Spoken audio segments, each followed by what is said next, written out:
Yo dije,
Muy bien.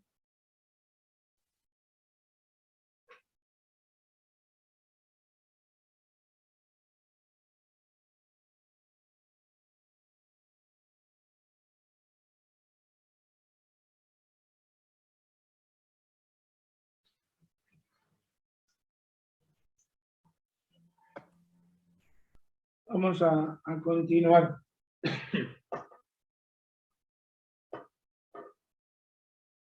Cuando hablamos del Estado, hablamos ahora de los órganos administrativos, ¿verdad? De órganos. Acabo de decir la palabra órganos. Órganos son los que le dan base, sustento a lo que se llaman organizaciones. Y organizaciones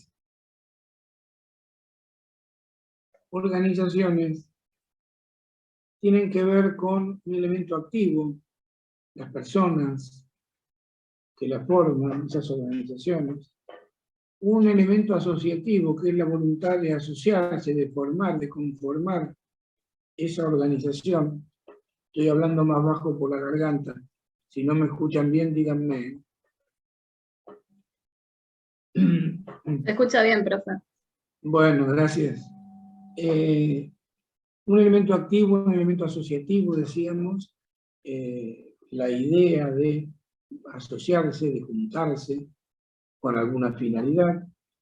Un elemento de coordinación, es decir, una organización tiene que estar coordinada, un conjunto de personas tienen que estar coordinadas, no cualquier grupo de personas que se decidan a juntarse en algún lugar conforman una organización, sino que tiene que ver esa voluntad asociativa y además tiene que ver también la finalidad, el elemento teleológico, es decir, cuál es la finalidad que persiguen. Esto cuando hablamos de organizaciones en general, ¿no es cierto? Y esta finalidad que decimos, este elemento teleológico que decimos, no lo encontramos en las organizaciones civiles, particulares, mejor dicho, sí encontramos una finalidad, pero no ese famoso bien común o bienestar general, que sí va a constituir un elemento de la organización del Estado, de cómo se organiza, en este caso la administración pública, para llevar adelante su actividad en beneficio de la comunidad toda, en beneficio del bien común, ¿sí? Del bienestar general. Esta situación de los órganos del Estado, las entidades estatales manifiestan la actividad que realizan, la voluntad que tienen de hacer algo a través de sus órganos. Y si tomamos el concepto de órgano tomando en base las organizaciones, ese concepto sirve para imputar a la entidad de que el órgano forma parte del hecho. La omisión o la manifestación de voluntad de qué se trata. Entonces, cuando nosotros conceptualizamos al órgano, al órgano, en este caso administrativo, la entidad que conforma ese órgano resulta imputable por el hecho que realizan esa entidad, esas partes, y por la voluntad que manifiesten cada una de ellas. Algunos autores hablan de órgano como un conjunto de competencias, es decir, como un cargo, como un oficio, y dicen que es ejercido por una persona física. Saben que hay persona física y persona jurídica. Ese cargo ejercido por una persona física es llamado órgano para algunos autores, que es nada menos que el funcionario público, el agente, el personal del Estado. Después veremos que todas estas designaciones significan lo mismo. Nosotros le damos un significado distinto. Y si actúan dentro de sus atribuciones, de las atribuciones que se le ha concedido o que le confirieron, estas personas están actuando a través de ese órgano. Acá se diferencia, una complejidad de órganos, que es un órgano en realidad jurídico, que es el conjunto de competencias, y el órgano físico, que es aquel que desarrolla esas competencias. O, lo que es lo mismo, un órgano institucional, un órgano de institución, y un órgano individuo, claramente diferenciado para esta postura, para estos autores, como una separación entre lo que es el órgano institución y lo que es el órgano individuo, personas que integran ese órgano en cualquiera de los roles que debe cumplir. Para otros autores, a otra parte de la doctrina, el órgano resultaría ser, más allá que de una separación entre lo jurídico, entre lo institucional y lo físico o individual, resultaría ser la sumatoria de dos elementos: el cúmulo de las funciones individualizadas y de las personas o de las personas llamadas a ejercerlas. Es decir, esta posición acerca y de alguna manera resume el concepto de órgano a tareas, funciones, cúmulo de funciones y personas que la realizan. Eso sería... Profe, sí, disculpe, hay compañeros que quieren ingresar. hay un montón. Gracias. Muchas gracias. Decíamos que esta posición no diferencia entre órgano-institución, órgano físico, órgano individuo, sino que directamente pone que el órgano es la unión, por eso habla de un solo componente, que surge ese componente de la unión de las funciones individualizadas para cada órgano y de la persona o las personas llamadas a ejercerlas. Funde en una sola cuestión, aunque discrimina y dice funciones, por un lado funciones individualizadas que debe cumplir ese órgano, y personas, pero lo pone todo junto, lo pone que en realidad el órgano es ese conjunto, esa fusión de tareas y personas que debe realizarla. El primer concepto permite más diferenciar derechos y deberes de la persona física llamadas a hacerlo. Aquel concepto que habla de órgano-institución y órgano-individuo. Sin embargo, el más popular, el más moderno es este segundo que acabamos de referir. La responsabilidad del Estado, porque estamos hablando de órganos, y el Estado tiene varios, tiene órganos que cumplen distintas funciones. También hay una posición doctrinaria y jurisprudencial que dice que la irresponsabilidad de la provincia, por ejemplo, en un fallo, por actos realizados por sus representantes legales, más allá de sus atribuciones, no puede aceptarse en el caso que le corresponde actuar, por cuanto esos representantes, por cuanto esas personas que realizaron por el órgano esa función, han obrado dentro de sus propias funciones. ¿Qué concepto tenemos de la responsabilidad del Estado? ¿Cuál es el criterio jurisprudencial sobre si el Estado es responsable o son responsables las personas que realizan las funciones para ese órgano, para ese Estado? Y acá nos pone bien clarito que la Corte Suprema lo ha decidido, y saben que un fallo de la Corte Suprema solamente cambia con otro fallo de la Corte Suprema, ¿sí? Y dice que los actos realizados por los representantes de un órgano, ¿sí? Acá está hablando de una provincia, en este caso que les comento,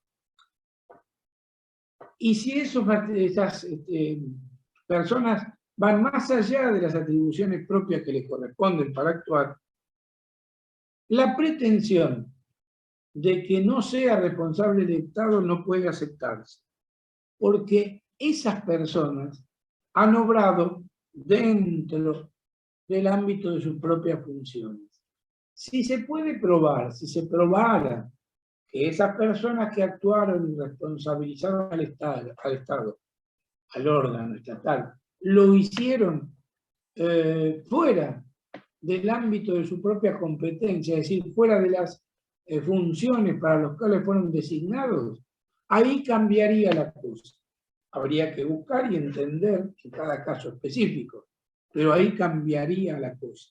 Pero en el caso que estén cumpliendo las funciones para las cuales fueron designadas, la responsabilidad del Estado no se puede admitir, no se puede dispensar la responsabilidad del Estado. Y nosotros hablamos de la competencia. Y ustedes saben,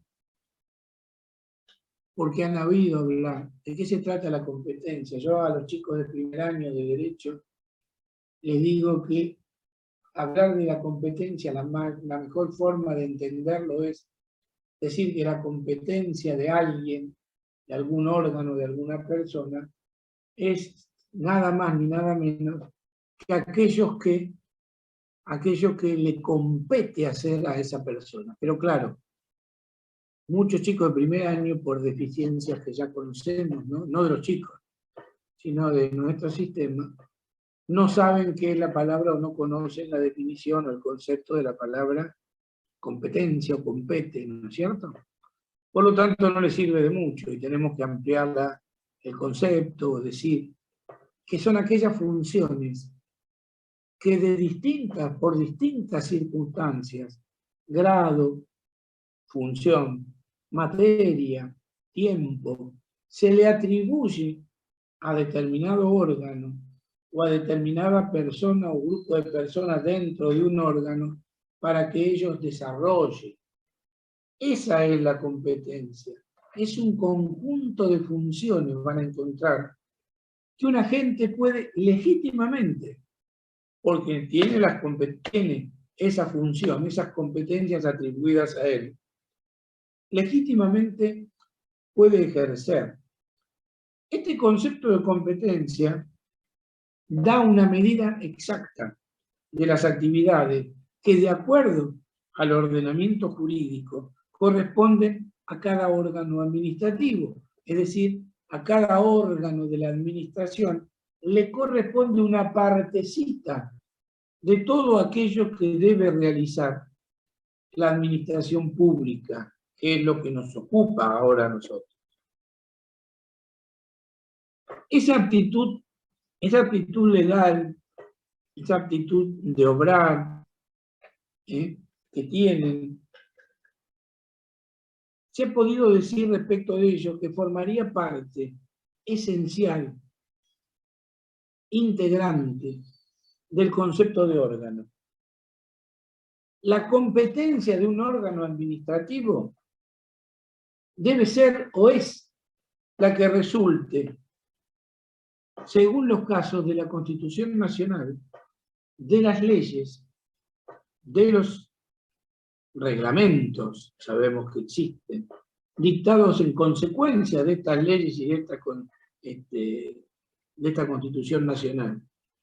El ejercicio de estas competencias constituye una obligación. La competencia no es un derecho, si bien se ejerce como tal, tengo el derecho, me corresponde el derecho de actuar en estos casos en particular, la competencia debe tomarse como una obligación de la autoridad o del órgano correspondiente. Y es improrrogable. Y acá hay otra palabra que debemos comprender. Cuando hablo de improrrogable, cuando yo pregunto en clase, o si les preguntara a ustedes acá, más de uno, voy a hacer entrar a Camila Chaparro, más de uno me va a identificar la palabra improrrogable con que no se puede prorrogar, y que es verdad eso, es así, lo improrrogable es lo que no se puede prorrogar, pero la prórroga la refiere a una cuestión de tiempo, a una cuestión de temporalidad. Y en cambio aquí lo que estamos haciendo es decir que la competencia es improrrogable porque no se puede pasar del órgano que la tiene a otro órgano, salvo cuestiones especiales en donde funcionan la delegación o sustitución, si estuvieran autorizadas para esos casos. Y la vocación, que también será procedente, salvo que una disposición expresa indique lo contrario. Acá introducimos dos términos, y el tercero, o el inicial que es el tercero, es hablar de la improrrogabilidad.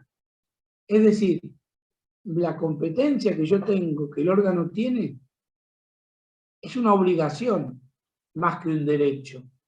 El derecho es sí porque es la atribución que se le da para actuar, para poder actuar dentro de los límites que se le han conferido. Pero es una obligación, no puede dejar de actuar, no puede renunciar a esa competencia, sino que debe actuar siempre en el marco de esa competencia. Pero introducimos otro término, improrrogabilidad, o que es improrrogable, y decimos nada que ver con el tiempo, nada que ver con la demora, nada que ver con me prorroga el examen, lo damos la semana siguiente, no tiene nada que ver con eso. La improrrogabilidad es que quien tiene la obligación de hacerlo, de decidir, de actuar porque le corresponde la competencia, no puede trasladarla a otro órgano, ni otro órgano tomarle la competencia y actuar ese otro órgano que no tiene la competencia para actuar en el caso específico, quitarle la competencia a quien le corresponde y actuar de motu propio. Y los dos casos de excepción son la delegación y la vocación. Simplemente les digo que la delegación significa, o proviene de delegar. Y delegar es pasarle una atribución o una obligación a otra persona. ¿Se puede pasar o delegar la competencia? Sí, parcialmente se puede. Y algunas cuestiones que incluyen la competencia que yo tengo, puedo delegarla. ¿Quién delega y a quién le delega? La delega el superior jerárquico hacia el inferior jerárquico. ¿Por qué? porque está delegando, está bajando la posibilidad a un ente, a una persona que tiene una jerarquía inferior a la que está delegando.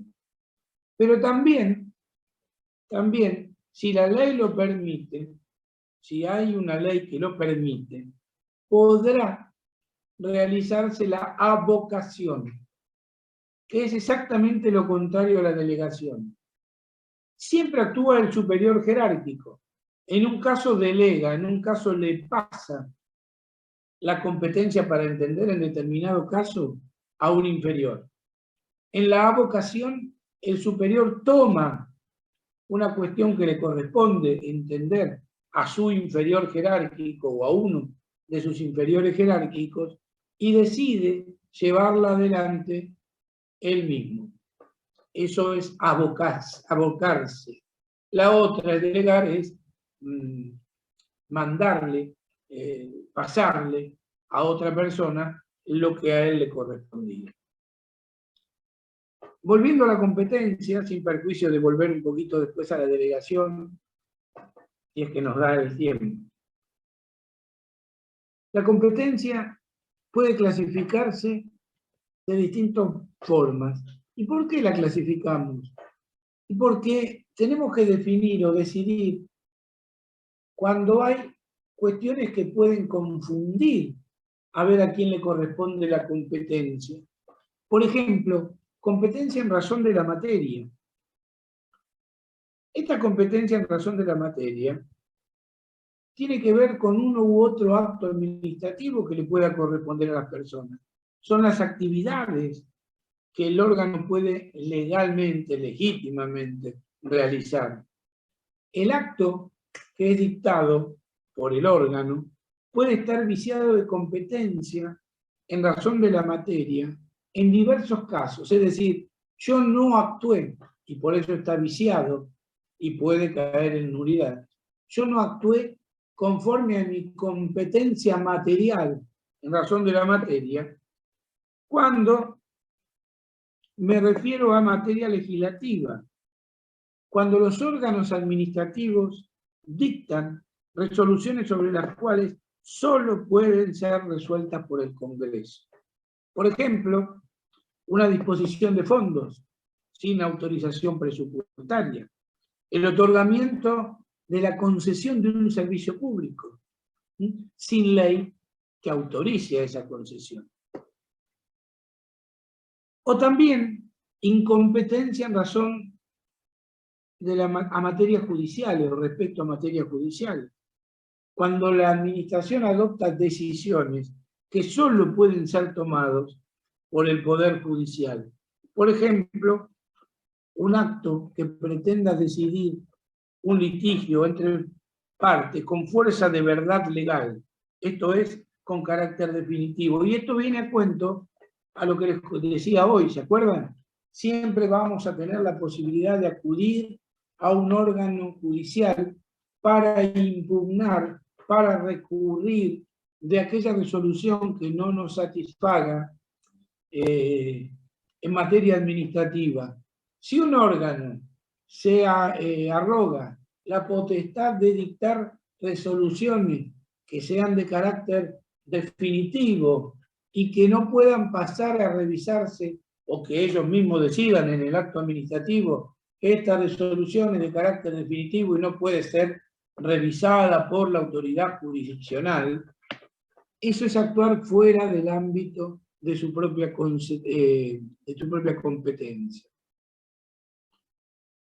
Y lo mismo cuando están actuando con competencia, pero competencia respecto de materias administrativas que corresponden a otros órganos. Este tipo de incompetencia puede llamarse, o se llama, también incompetencia relativa, por oposición a las anteriores que vimos, en que se podría hablar de incompetencia absoluta. La segunda clasificación, la competencia en razón del territorio. Según la organización política de nuestro país, y cada país tiene la suya, tendremos una competencia en el orden, competencia administrativa me refiero, en el orden nacional, en los provinciales, en los municipales y en la Ciudad Autónoma de Buenos Aires. También aquellos que se denominan federales, estatales y comunales. Cuando un órgano tiene delimitada su competencia a una circunscripción territorial expresamente, no puede excederse de ella. La competencia sería, en tal caso, absoluta. Es decir, cuando el ministro de Salud de la provincia de Buenos Aires dicta un decreto en donde establece con carácter obligatorio la vacunación de todos los niños para cualquier enfermedad, no hablemos de esta porquería que nos tiene mal, para cualquier enfermedad, la vacunación para menores de 10 a 17 a 18 años, y dice, tendrán todas las provincias que... No, momentito. Cada provincia tiene su autonomía, cada provincia tiene su independencia, cada provincia tiene su competencia territorial, es decir, dentro de su territorio, todo aquello que no sea nacional o dispuesto por el gobierno nacional, tiene que proceder de sus órganos, de los órganos que integran el poder de la provincia. Poder legislativo, ejecutivo, jurisdiccional o judicial. Luego está la competencia en razón del tiempo. Y esta competencia puede ser permanente, temporaria, accidental, temporaria o accidental. Temporaria o accidental es cuando se le da la competencia que tenía un determinado órgano a otro, por ausencia del responsable, de la persona que tenía que resolver por vacaciones, por enfermedad, por distintas cuestiones. Y en razón, cuando es permanente, cuando el Poder Ejecutivo declara el estado de sitio por ataque exterior, estando, por supuesto, en receso el Congreso. Ahí, ese estado de sitio que tiene como facultad dictarlo el Congreso, lo dicta el Poder Ejecutivo. O cuando el vicepresidente asume las funciones en razón de la ausencia en el país del presidente. Todas estas competencias son llamadas o son catalogadas o son clasificadas como competencias en razón del tiempo. Del tiempo no de nublado, sino del tiempo en que debe cumplirse válidamente esas competencias. Está la competencia en razón del grado, por último. Podemos llamarla grado o instancia. En la justicia se llama instancia. Primera instancia, segunda y jueces de primera instancia, con competencia, en cuestiones de primera instancia, jueces de segunda instancia, las cámaras de apelación generalmente, que entienden en esas cuestiones. Cuando hablamos de la administración pública, hablamos competencia en razón del grado, y vamos a ver si esa competencia fue atribuida a órganos máximos de la autoridad, ¿sí?, de los distintos órganos, diferenciados con los órganos superiores. Y puede hablarse aquí fundamentalmente de competencia centralizada, desconcentrada o descentralizada, que son los temas que deberíamos ver a continuación. Vamos a ver qué es la descentralización, quitar de un órgano central que comprenda todas las funciones. La desconcentración, quitar de un órgano en donde se concentre todo. Y la descentralización, que es precisamente la cuestión inversa a la centralización. Vamos a ver esto al principio con las preguntas y al principio de la clase siguiente. así como delegación y avocación, junto con jerarquía. Esos tres temas yo le pido que, por favor, concentración, desconcentración, descentralización, que por favor lo lean junto con delegación, con avocación, con jerarquía. Jerarquía es muy importante, es muy cortito, es muy poquito lo que podemos decir, pero es muy importante. Y si hay diferencia entre autarquía y autonomía. Se habla de entes autárquicos y autónomos, se habla de entes autárquicos pero no autónomos, se habla de autónomos pero de no autárquicos, con lo cual la confusión está creada. Lo que yo les voy a dar ahora es el concepto de delegación, para que ustedes lo vayan teniendo. La delegación es un acto, es una decisión del órgano administrativo competente para realizar determinada función, por la cual, como les decía hace un ratito, transfiere el ejercicio de todo o parte de su competencia a un órgano jerárquicamente inferior o sometido a tutela administrativa. Esta delegación se trata de una facultad, no de una obligación, distinto a lo que es la competencia, ¿no? Acá es una facultad, el superior puede delegar, no está obligado a delegar. La delegación puede ser revocada en cualquier momento. En cualquier momento, quien delegó a un inferior puede quitarle la competencia que le había delegado y seguir entendiendo él en el asunto que había delegado. Y el poder jerárquico del delegante sobre el delegado es amplio. No incluye solo la atribución de expedirle instrucciones sobre el modo de ejercer las atribuciones, sino también darle órdenes concretas para resolver un caso específico. Es decir, le delego y le digo cómo tiene que resolver. Es decir, lo que le delego es el trabajo material, la parte intelectual y de cómo resolverlo, se lo puedo decir yo como órgano delegante. La responsabilidad del delegante respecto del delegado y del delegado respecto de esta situación, el delegado es enteramente responsable por el modo en que ejerce la facultad delegada. También lo es el delegante, aunque podría apuntarse a una posible distinción y limitarla, la responsabilidad, a que sea en elegir o en vigilar.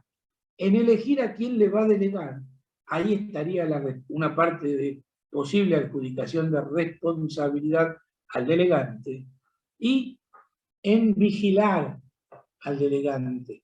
Puede haber responsabilidad si la mala actuación del delegado, de quien resultó delegado, resulta de una falta de vigilancia por parte del delegante, que vamos a ver también cuando hablemos de jerarquía, el último punto seguramente que vamos a tratar la semana entrante, cuando hablemos de jerarquía, que una de las principales funciones que le da a los superiores jerárquicos respecto de los inferiores es vigilar, ordenarle qué tarea van a hacer, controlarle qué tarea van a hacer, sancionarlo, bueno, todo ese tipo de funciones, pero dentro de todas esas funciones, quizá la más importante es la vigilancia,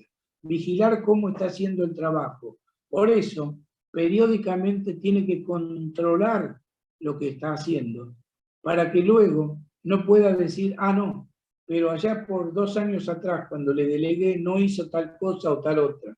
Bueno, ¿por qué lo dejó seguir 2 años? Si su obligación era vigilarlo periódicamente, nadie le impone cada mes, cada 15 días, cada año. Entonces, la obligación de vigilarlo, si lo ha vigilado, excluye la posibilidad de que se lo considere responsable al delegante por la actividad del delegado. Si no lo vigilo y si lo he elegido yo al que está llevando a cabo la tarea, si pasa alguna de esas dos cosas y es cuestionable, es nula la actividad del órgano que realiza el órgano delegado, la responsabilidad se reparte y se verá en qué proporciones entre el órgano delegante y el órgano delegado. Se admite la subdelegación. Hay subdelegación, es decir, el superior me delegó a mí. Yo puedo subdelegar en otro inferior a mí, obviamente, la obligación que recibí para resolver una cuestión. Bueno, la regla general es que no se puede, no se admite la subdelegación. La potestad que se transmite es simplemente para esa persona a la que se le ha transmitido. Sin embargo, y otra vez aparece la Corte Suprema se las ingenió para ver y acomodar la situación en la posición opuesta. Si bien la subdelegación no es posible en la generalidad de los casos, podría admitirse esta subdelegación, que sea válida, si hay una norma que autoriza la delegación o el acto concreto del delegante, prevea también, autorice también, expresamente que el delegado podrá, a su turno, subdelegar la competencia en sus propios órganos inferiores.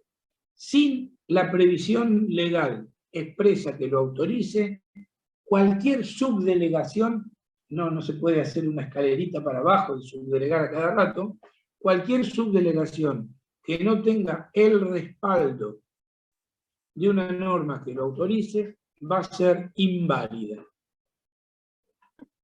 Con esto terminamos delegación también, y nos queda ver avocación, y nos quedan ver unas cuantas cositas. La primera parte de la hora, del lunes, les voy a contestar preguntas concretas que puedan tener de lo que vimos hoy, y además voy a terminar con esta unidad 2 para poder reiniciar con la unidad 3, que es muy importante, que habla de acto administrativo y que es muy importante que ustedes le presten especial atención. ¿Alguna pregunta? Ya me queda 1 minuto, nos queda 1 minuto. No. Sobre la asistencia, profe. La asistencia.